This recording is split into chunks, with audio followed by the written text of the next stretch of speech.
Hello friends and welcome. We are here in Crypto Valley, nestled amid the mountains among these bucolic fields of green. There is a revolution taking place, and there are a group of men and women that are changing the face of the world as it revolves around crypto and the movement of crypto from a fringe asset to a mainstream asset. And one of the men that is at the forefront of that is this gentleman to my right, Dr. Teeka Tiwari. Did I get that right? I'm trying. Thank you so much. And Teeka was an executive for UBS for more than 2 decades, and he has generously agreed to come on camera and talk to us about this explosion, this pent-up demand for crypto assets, and this idea that I've been talking about for years now, that we will see crypto assets move from the fringe to be accepted as a mainstream financial asset. So let's kick things off and talk to Teeka right now. Teeka, thank you so much for joining us today. It's wonderful to have you here. Thank you. So let's kick this right off. You were an executive at UBS for almost 2 decades. Talk to me about why you made the shift from traditional finance to the world of crypto and digital assets. What was the opportunity that you saw? Yeah, sure. Actually, in short, this is for me is a very interesting story. I was with UBS for 20 years. I experienced with UBS the glorious period of growth in becoming a global franchise in investment banking and private banking in the first, let's say, 80s of the decade, the first decade of the century. And this was a period of growth where you could be entrepreneur, where you could do a lot of things, and where finance was really driven by the big firms. Then, as you know, and I'm sure, the crisis kicked in 2007, 2008, and this changed completely the fate of the big banks, in my view.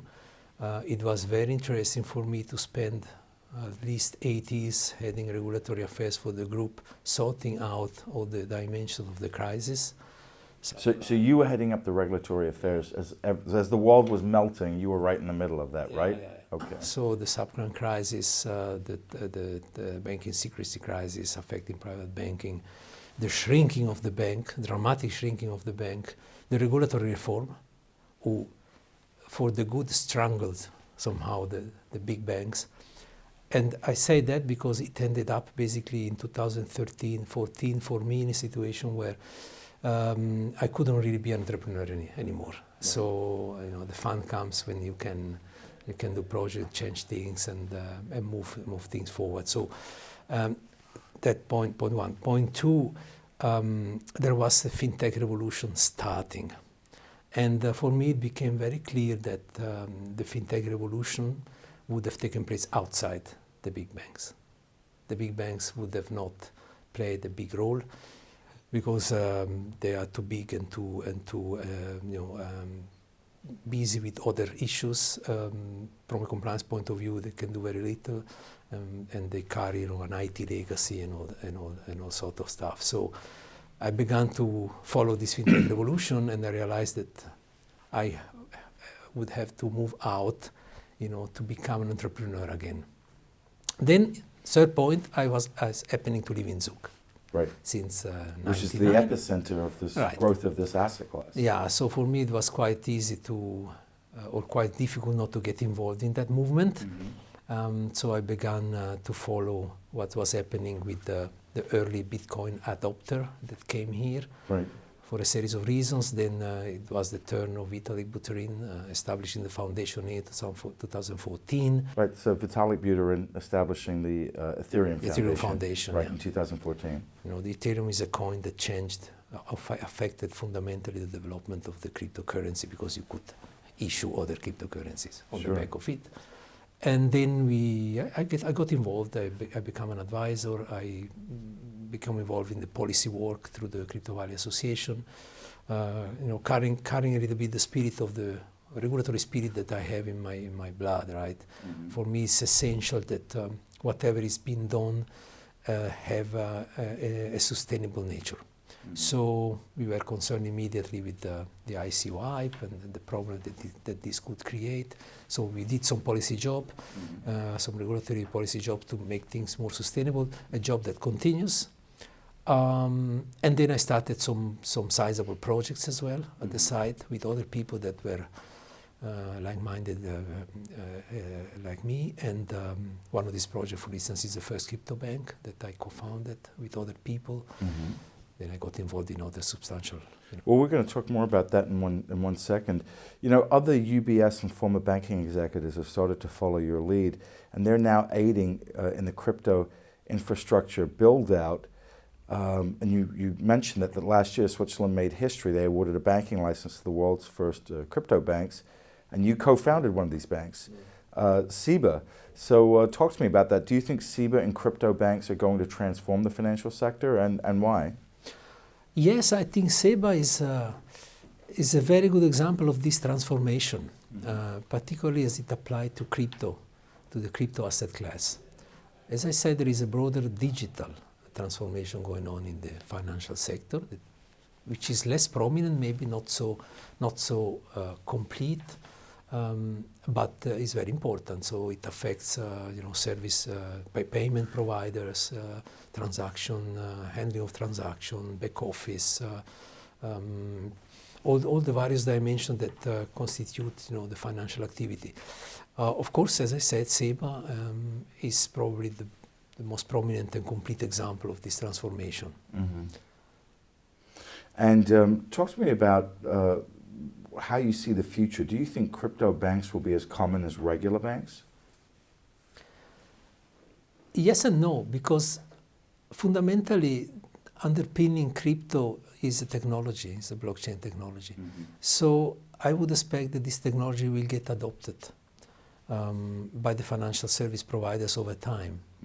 Therefore, we will not have two competing categories, the crypto bank and the traditional bank. Right. I think we will see a merging of both, and the new bank will be a bank that would do what used to be traditional, Yes, and would do as well what used to be the new crypto. How far away do you think we are from that future?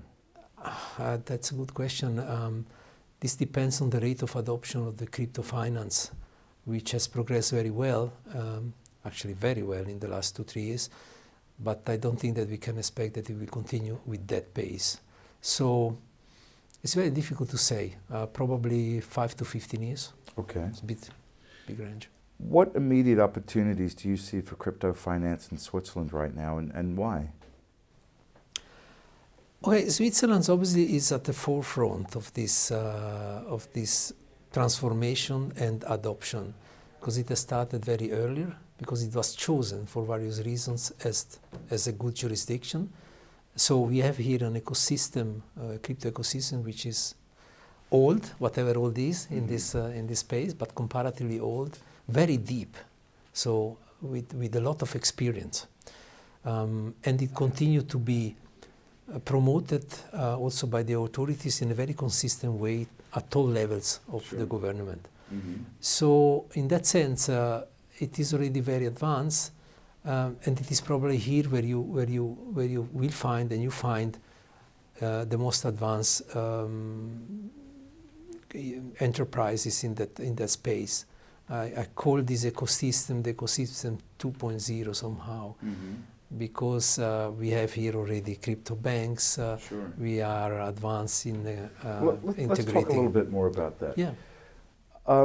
In America right now, there is a narrative that cryptocurrencies are pretty useless, that crypto assets there's no real demand for them, and that traditional financial firms will never really get involved with them and never really play around with them. And yet here I come to Switzerland and I talk to gentlemen like yourself, and they tell me that banks are lining up to be able to offer crypto assets to their clients. Now, is that true, and is that something that you're seeing? It is. I mean, I have seen it. I mean, the offer of crypto services in the financial space came more as an answer to a demand than as a plain offer, right? So there is this demand very clearly. around. It shows up first of all in in wealthy spaces where there is a portion of that money that is keen to go into that still very risky and new asset class. And it began like that, right? So there is a demand. Now, of course, it is not a lot from the wealth that is around and being managed. It's a very small slice. But it is solidly present, and I'm sure it will just grow. It will not go away. It is an asset class that is here to stay, and it allows diversification, which is beneficial. I mean, all studies made have come across, demonstrating that if you invest, a little bit in that asset class, your risk-adjusted return of your portfolio would have been better, etc., etc. So we see this crypto adoption. Crypto adoption which comes, however, with an infrastructure. So it's very important to have regulatory clarity in order to allow the providers to feel comfortable in offering this asset class to institutional investors. Sure. And then the mechanics and the growth will take place. So how many banks do you think are interested in offering this to their customers? And how far away do you think they are from being able to offer somebody the ability to buy an Apple computer or buy some Bitcoin? Yeah, in Switzerland, where I think is mostly advanced, is still relatively small, right? I mean, we are still at the beginning. I mean, we have, of all the banks operating in Switzerland, we are probably 250 or around that number. You have a small fraction of maybe a dozen maximum that are offering or are beginning to offer that investment class as a possibility. So it's very small, but it's growing. It was much less in the past, and I think it will become bigger in the future. So this dozen banks that are currently offering crypto, what size are these banks in terms of how much, in terms of their asset base? Small. Yeah, they are either startup, brand new, like Seba or Signum or other banks, or they are small banks that are agile enough and courageous enough to start offering this asset class. That's where the discussion we had at the beginning, big bank, small bank, comes into play. Yeah. I think this financial transformation and fintech transformation is really driven by small players. Small is beautiful in that case. It is in the small player that you find this innovative stream. How long before UBS starts offering direct access to the crypto markets to their clients? I think that the bigger the bank, the last it will be in entering that space. So if you had to say, if UBS is kind of like the last player to come in and the small banks are the first players to come in, where are the middle banks? What middle banks is probably the next tranche of players to come into the space, in your opinion? In Switzerland, probably private banks who are Julius closer. Baer is looking at coming into Julius crypto. Baer, who cooperates with Seba, by the way. So this kind of banks will be the next one because they probably face the demand from their client. Right. Who So let's talk about private banks right now. Switzerland is home to 1/3 of the world's offshore wealth, right? Much of that is held in private banks, correct? Yeah, I would say so. How much of that would you say is held in private banks? So working at a former bank yourself? Well, the large majority. I mean, the large majority? Yeah. Right. Either held in banks that are focused on managing the wealth of private individuals, Right. or in broader banks that offer a series of services, and also this. Sure. So this is very interesting that these private banks, these smaller private banks, control so much of the world's wealth. And they are now thinking about, hey, this is something that we want to offer our clients. So and I'm asking you to gaze into your crystal ball here a little bit, but as you look at that $2.3 trillion or so is what we estimate is parked here in Swiss banks. what percentage of that do you think we'll start seeing shifting into crypto? Do you think that that would mirror, let's say, precious metals allocation, which for most portfolios is around 3 to 6%? It also depends on the valuation of the cryptos, right? If you buy into the expectation that Bitcoin price and the market cap of the cryptocurrency will explode in the future, then you don't need a lot to make a lot. See what I mean? But the other statistical point that I have in mind is that right now, the products that allow individuals and institutionals to get into that asset class by buying exchange traded products or such products, actually they are in the region of below. I think there is no one that I think have collected more than 100 million under management so far with such a product, and there are, to my knowledge, to 20 or 20 plus such products. So this is the order of magnitude right now. But I do believe that it comes incrementally.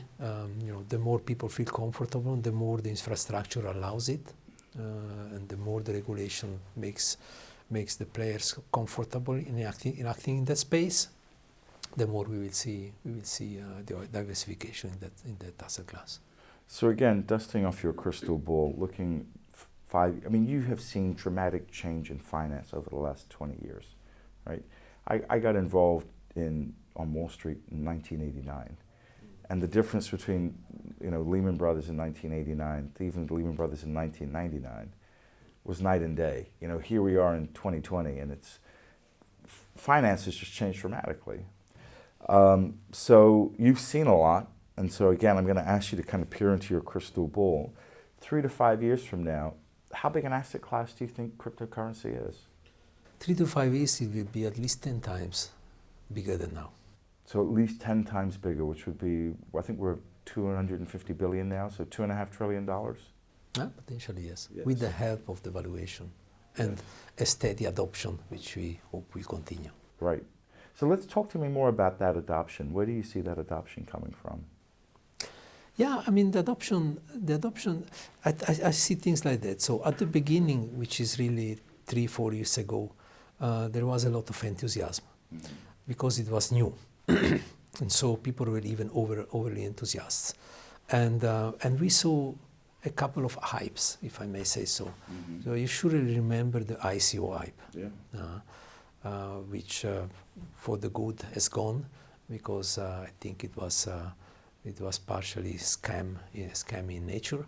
Then we have seen also the hype in the Bitcoin price. It went up to 18,000.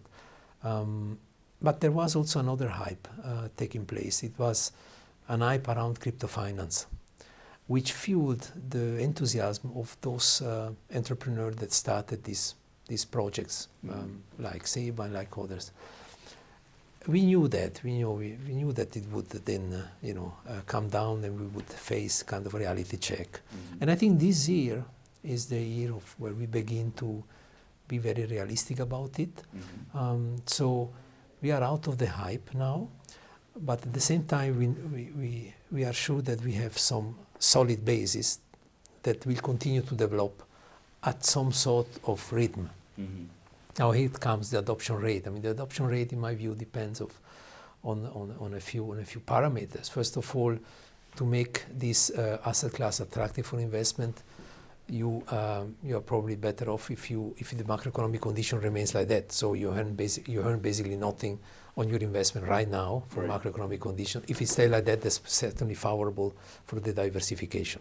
So what you're saying is, I just want to explain to the people at home, what Mattia is talking about is that as long as interest rates stay low, alternative assets such as Bitcoin and crypto assets are a lot more attractive. As interest rates go up, a lot of money gets sucked out of the economy and just gets stuck in savings accounts. Yeah, that's certainly one point. The other point is the infrastructure around it. Some years ago, to invest in this asset class was very demanding from a person, because you needed to be technically skilled. You needed to accept a lot of risk. Your money basically is parked in this exchange, and tomorrow morning the exchange is gone, for instance. So now these things is changing as well. The infrastructure is becoming much more solid. The regulation is providing more certainty. So providers that are fully regulated are coming in the market. And this makes it easier for the people to say, yes, let's invest because this bank is regulated, is supported by the state, or there are securities around infrastructure, etc. This makes obviously things very easy. It's an important factor for the adoption. And then I think fundamentally we have to see the technology, underlying technology, the blockchain technology is being adopted. All the studies shows that it's being adopted at a certain pace. If this continue, again, to the very first question, cryptofinance will become an integral part of finance. It will not be something different, it will be just embedded because the technology will be embedded in what we are doing. I see a lot of parallelism here, like with the first laptops or the first mobile phone, where the discussion at the beginning was all about the technology, the operating system, right. and all this. Now we don't really care. You don't even think about that. So probably in 10 years, all this technology we are using, mobile phone, etc., may somehow operate on a blockchain technology. We will not know it. It will not interest us because it will become normality. Because that's the fate of technology progress. It has always been like that. Yes. So if I understand you correctly, a lot of what makes crypto special will eventually just work in the background, kind of be the plumbing for finance, and we won't even worry about it. I'm totally convinced about it because fundamentally it's a technology. Right. And in history of our modern society, capitalistic in nature, technology has always gone in one direction. Mm-hmm. It has never came back. Right. So that's for sure. And with it will come all the associated byproducts like cryptofinance and investing in cryptocurrency, new cryptocurrencies. Mm. Maybe Bitcoin will have the same fate that the first mobile phone that are not here anymore because it will be surpassed by new more technologically advanced solutions. That can also be, but that's the path, that's the direction, for sure. Mm-hmm. Here no crystal ball. I'm sure. Yeah, that you're sure of. Okay. Don't speculate. Do you think it's inevitable the U.S. will follow Switzerland's lead and become more crypto-friendly from a regulatory standpoint? That's a very good question, because here it has to do with two very different countries when it comes to regulating the financial sector. I mean, you have on the one hand, the Swiss jurisdiction has got one financial regulator for the country. That's it, one. It operates on a principle-based. Regulation is principle-based, so it allows for many possibilities to be then further specified. Mm-hmm. Yeah. And then it is a bottom-up approach. This goes with the Swiss organization. So take what happened in Zug. It began in Zug. The first people confronted with this new technology were the people responsible to run the municipality and the canton of Zug. From the point of view of permission, can you do that? Can you do that? And then it became bigger, and then the next instance got involved. Mm-hmm. So in that sense, I believe it's quite different than the system that you have in the US, which is, first of all, quite prescriptive and rather than principle-based. From a regulatory point of view, I knew it from my past. Secondly, you have a mix or a matrix of several federal regulators and a number of state regulators, where then it becomes quite difficult from here, looking from here, it becomes quite difficult to understand how the responsibilities are allocated, and we note that maybe they cannot really agree on a single definition of is Bitcoin, what is Bitcoin, for instance, Sure. SEC says something, CFTC says something. Is it a currency, is it property, is it a stock? Yeah. Right. So the whole system is a bit heavier from that point of view. Mm-hmm. And in that, as it applied to crypto. On the other hand, the US is such a big economy that the moment it will, lined up and be very supportive of the technology, it is already supportive of the technology. But on the financial side of the technology, I think it will make a big difference at that point. Oh, I do too. Germany recently passed a new law that allows banks to legally sell and store cryptocurrencies. People are saying this is massive for adoption. One, do you agree, and do you think the rest of Europe will follow Germany's lead? Okay, yeah, a couple of aspects here. So, yes, it is important for mass adoption for the same reason that it has been important in Switzerland. So, whenever you create legal certainty, this invites people to play the game. Remember what happened. Play the game, you mean to build businesses, right? Yeah, to build businesses. I used to play the game because I always have in mind the analogy with soccer. Right. Soccer, everybody was playing some sort of soccer for 1,000 years, I believe. Yeah. But it was at the moment where there was a federation, there were rules of the game accepted, there was clarity, uniformity and transparency, that the game became very popular. So somehow it's an analogy, but the same mechanism is It's a very European analogy. I know. Yes. I know. But the same mechanism is at work here. Right. So in the crypto finance space, we are still not enough regulated. Mm-hmm. In the tradition, we contrast with the traditional finance where we are arguably, perhaps, over-regulated. So what happened in Germany, to be honest, is something very positive for the mass adoption because it creates the certainty that will make people comfortable in entering the space. Now you ask about Europe. That's another topic. I mean, Germany is, I think, very influential in Europe. It has been historically and it will continue to be, I believe, on one hand. On the other hand, in Europe, different states have behaved in a very different way when it comes to crypto and crypto finance. You have had some spots where there has been a lot of activism from the regulators. I would say UK when it was part of Europe, but France, Germany, and then some minor states like Malta and Gibraltar and this country have been the most active. Other countries have been more silent. So we still don't have a European kind of regulation that would be applied to all countries right now. I can assume that Germany and France would be quite influential in determining that pan-European solution. Yeah. Where Germany goes, pretty much the rest of finance goes, right? Yeah, traditionally, Germany and France and have set the rhythm and the pace in Europe, across the policy. Okay. As a board member of the Crypto Valley Association, can you share any of the association's plans, areas of interest, or new initiatives for 2020? Yes, sure, with pleasure. So, the association was born in 2017, in January 2017. So, building on what I said before with the hypes, it was a product of the hype. So the association was a product of the hype? Well, yes, because it was born during the year where we witnessed the ICO hype, the Bitcoin price hype, and all this big enthusiasm around blockchain and crypto finance, right? I say that because last year for us, as the association, it was rather a transition here.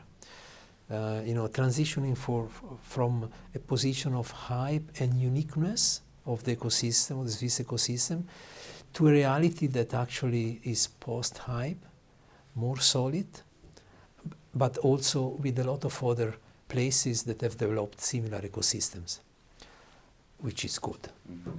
So this is important when you consider the strategy of an association, and therefore I expect this year, the 2020, to be a year where we will concentrate on promoting the ecosystem in Switzerland, aware that it's not unique anymore, but aware that there are initiatives going on here which is unique because they are first. They are first in the space. Mm-hmm.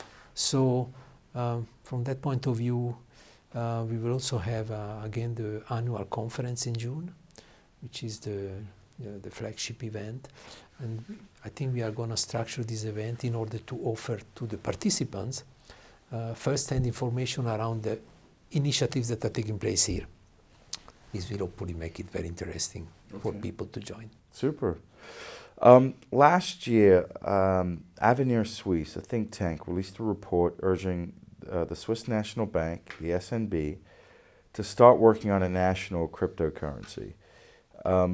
Do you think that will happen? If so, why do you think that will happen? Have you had any discussions with anybody at the SNB about that?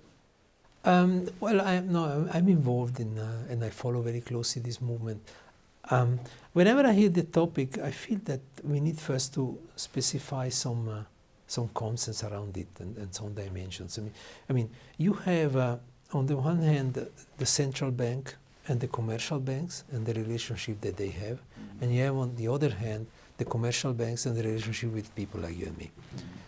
So this is one. And then you have digital money, which is not necessarily crypto money. Right, so you have these two. Now, if we put all together, I would expect that in the relationship between the central bank and the commercial banks, we will see very soon blockchain applications to make this relationship more efficient, which then will imply that there is a cryptocurrency circulating. However, it will not reach, the main street, right? You and me. Okay, yeah. Because these are going to be permissioned or semi-private environments. So you think that they'll just be like funding currencies that use internally and like in an internal spreadsheet? Well, no spreadsheet. I think it's going to be a blockchain technology that links the central bank with the commercial banks, and this will improve dramatically the efficiency of the relationships and the payment that they do amongst each other, the flows. So you think that'll just purely be from an efficiency standpoint? Yes, technology application point of view. So just to lower costs and have more visibility into where the money's going? Yeah, to make things more efficient, frankly. The standard benefits of a blockchain technology. Sure. So on the other hand, I think the digital money, which is not necessarily crypto, so basically this movement of getting rid of the physical support, right, which is already which is already very pronounced in Asia, much more than here. Yeah. This will continue to be the case, and this will be between the commercial banks and you and me. Okay. People like you and me. It will not. I don't think that we will ever see in the foreseeable future direct access from you and me to central bank. You don't think so? I don't think so. So the central bank says, okay, look, we're going to skip the commercial banks. We're just going to issue currency directly. Here's your wallet. Here's your digital Swiss francs. Here are your digital US dollars. No, I don't think so. No. So they're always, you think, going to work through the commercial banks? No, not always, but for the foreseeable future, certainly we will not see it, because this would change dramatically the cards in the level of the monetary policy and the structure of the dual banking sector. I mean, it's very complicated. It would be wild, right? Yeah. I mean, they would be able to create an economic policy with a push of a button directly to the consumer. Yeah. So negative interest rates, they can just pull directly from your wallet. Yeah. So I don't give it a chance to that, but on the technology applied at the level of central bank, commercial bank, yes, and the continuation of the dematerialization of money into digital money, definitely yes. And for the sake of completeness, this aspect, discussions and elements are something. The stablecoin discussion is completely different topic. So talk to me about the stablecoin discussion, because you're right, it is different. Yeah, the stablecoin actually this can take place somehow any time at the level of the interaction between individuals, right? I mean, the most illustrative example would be to say a stablecoin that operates internationally and that allows you to transfer, speak the Libra concept, to transfer money across the borders without getting ripped off with some crazy fees taken by the commercial banks. Yeah. That would be kind of application. So I see scope for these initiatives. I must say that I see scope for this initiative to be quite regional to begin with.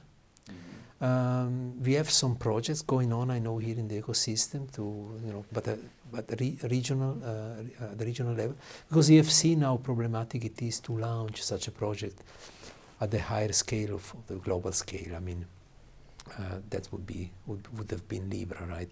But I think they have faced such a resistance from. Well, yeah, because I mean, legitimate resistance. This legitimate resistance. I mean, the central banks and the commercial banks are both terrified of what would happen if Libra went live. If you're talking about the world's first global currency. Facebook could set economic policy, right? They could have fiscal policy like that. A corporation could automatically do an end run around every central bank in the world. Right. They would have an impact into the current system. They need to be studied very well before allowing it. I called Libra, not more as a joke, but as a kind of too big to happen. Right, too big to happen. I like that. I like that. And arguably, I mean, the whole regulatory pre-job that you have to do when you launch such a huge project has been maybe underestimated at the very beginning. I think so too. So I have come to Switzerland to talk about adoption. So in your opinion, are we seeing more adoption or less adoption? The adoption is steadily growing. Mm-hmm. That's an empirical fact. Okay. And it will not reverse. And so demand is increasing or decreasing for these assets? Demand is increasing because the conditions to allow that are improving. Okay. Speak about the infrastructure and the regulatory certainty in particular, which then allow projects like SEBA to happen, and therefore this will be noticed by the investors, and therefore you have this dynamic going on, right? Fantastic. So adoption will continue. Of course, I'm 24/7 into this space, and when I step back, I do recognize that it is still small, right, compared to the world global around global financial. But a lot of things were small and then became big. Right. Right. Okay. Any new? Yeah. Are there any new laws coming up in the Swiss Parliament that you think would be very beneficial for crypto adoption? Yes, sure. Absolutely. I mean, Switzerland has done a lot. Probably it's a country that is at the forefront of establishing regulatory certainty around blockchain and technology and crypto finance. We are now in the middle of the parliamentary discussion of the project of law that would establish full clarity and certainty in the legal system in Switzerland around this technology and crypto finance. So this is taking place now.